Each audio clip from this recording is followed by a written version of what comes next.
অগঠন অগঠন আর্জেন্টিনার জালে মিশরের গোল। 15 মিনিটে গোল খেয়ে 18 মিনিটে পেনাল্টি পেয়েও মিস করলেন লিওনেল মেসি।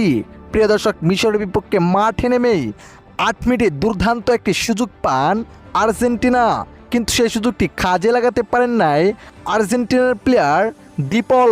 কালিবারেও গোল করতে পারেন নাই তিনি। ফলে 15 মিনিটে দুর্দান্ত একটি কর্নার কিক পান মিশর। দুর্দান্তভাবে হাত দিয়ে গোল দিয়ে দেয় মিশরের প্লেয়ার ইব্রাহিম। ফলে 1 গোলে পিছিয়ে যায় আর্জেন্টিনা। এরপর সেই গোল শোধ করার সুযোগ পান তারা। 18 মিনিটে দুর্দান্ত একটি পেনাল্টি পান, কিন্তু এই যাত্রায় পেনাল্টিটি মিস করে ফেলেন লিওনেল মেসি। এতে দুর্দান্ত সুযোগ পেয়েও সমতলে ফিরতে পারেন নাই আর্জেন্টিনা। মহাবিপদে রয়েছেন এখন বিশ্ব চ্যাম্পিয়নরা।